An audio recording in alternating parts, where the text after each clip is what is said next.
Telugu digital media network లో political కేటగిరీలో number 1 కేవలం 72 గంటల్లో 1,50,00,000 వ్యూస్ పైగా popular TV network. Silent voting కూటమి వైపు ఉండే అవకాశం ఉందా, బీజేపీ వైపు ఉండే అవకాశం ఉందా? అంటే ఒకటండి, దేశంలో రాహుల్ గాంధీ గారిని సెక్యులరిజం నమ్ముతున్నారు.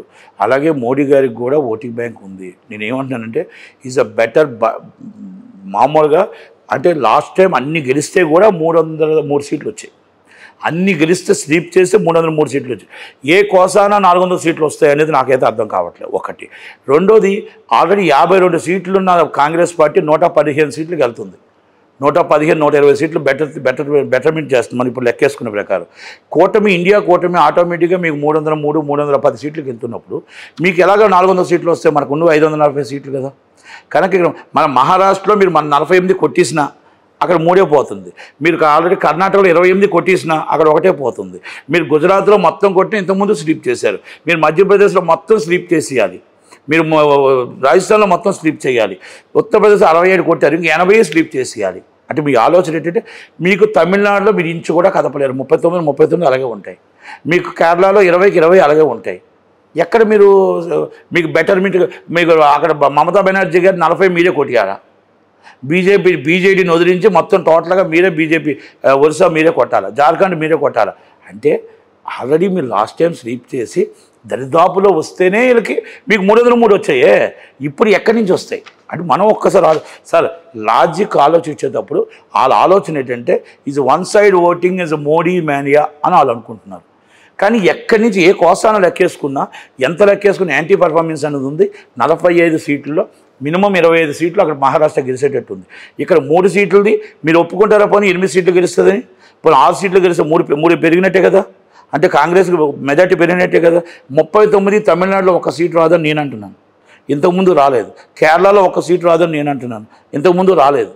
బోనే కొట్టలేదు. తమిళనాడు 39, పాండిచేరి 40. 40లో 1 సీటు బీజేపీకి రాదు. అలాంటప్పుడు ఎక్కడ పర్ఫార్మెన్స్ చేస్తుంది? నేను అదే అనేది. ఇప్పుడు మనం కూడా ఒక ఆలోచన రావాలి. అంటే రామ మందిరం కానీ, అయోధ్య కానీ, ఆర్టికల్ 370 రద్దు కానీ. ఆర్టికల్ 370 రద్దు అవుతే అన్ని ఆర్టికల్ 370 రద్దు ముందే అయ్యింది. తలాకు ఇవన్నీ కూడా ఎంత మనం బెటర్ పర్ఫార్మెన్స్ చేసినా 400 సీట్లు రావడానికి మోడీ గారికి అవకాశం లేదు. మీరు గవర్నమెంట్ ఫామ్ చేయొచ్చు, బటాబట్టి మెజార్టీతో గవర్నమెంట్ ఫామ్ చేయొచ్చు, లేదంటే ఇండియన్ కూటమి ఫామ్ చేయొచ్చు. ఇంకొకటి మీకు ఒక మేజర్ ఇంపార్టెంట్, 7 సీట్లు ఢిల్లీలో మీరే గెలిచారు లాస్ట్ టైం. ఈసారి మీకు ఇండియా కూటమి గెలుస్తుంది. ఎందుకంటే మీరు చేసిన తప్పు కేజ్రీవాల్ని అరెస్ట్ చేయడం. అదే కేజ్రీవాల్ ఇంపాక్ట్ ఎట్లా ఉంటుంది? 100% 100 సీట్ల మీద ఉంటుంది.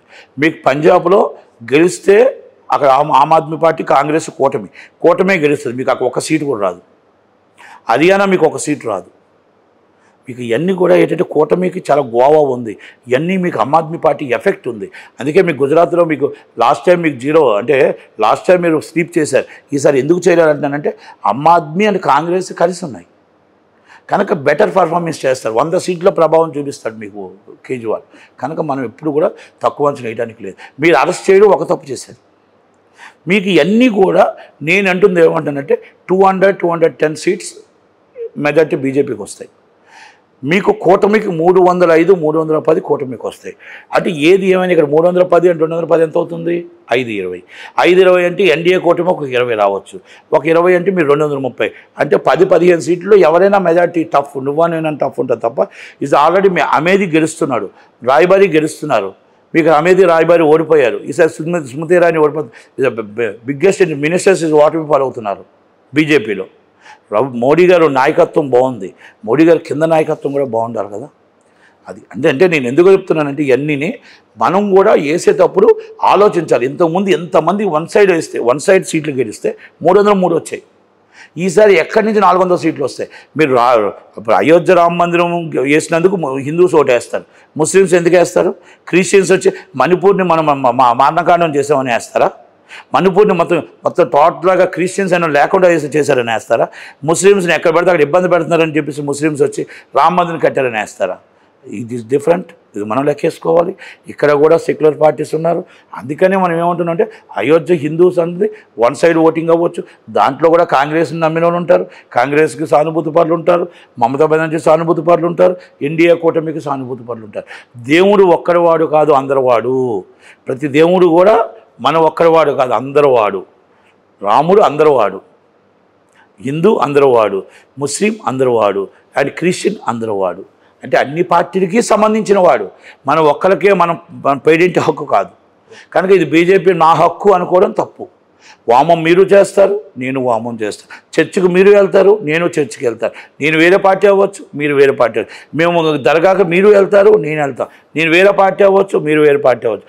పార్టీలు వేరు, మతాలు వేరు. మనం అది మాత్రం మనం గుర్తుపెట్టుకోండి. ఇందాక మీకు చెప్పాను, సినిమా ఫీల్డ్ వేరు, రాజకీయం వేరు. ఈ రాజకీయానికి సినిమా ఫీల్డ్కి ఎలా ముడి కట్టకూడదో, మన మతానికి మనం ఎప్పుడైతే మనం అభిమానించే దేవుడికి రాజకీయ రంగు పొంగకూడదు. కనుక ఎవరిష్టం వాళ్ళది ఓటు వేస్తారు. పార్టీలు అతీతంగా ఎవరిష్టం వాళ్ళకు ఓటు వేస్తారు. అభివృద్ధి చెందలేదు అని చెప్పట్లేదు, మోడీ గారు తప్పు చేశారని చెప్పట్లేదు. కానీ బీజేపీ రాష్ట్రం వస్తే ఈరోజు చాలామంది ఇబ్బందులు పాలు అవుతున్నారు. కాబట్టి ఆ ఇబ్బంది నుంచి అధిగమించాలని సెక్యులరిజం పార్టీ రావాలనేది ఊహాగానం అంతే.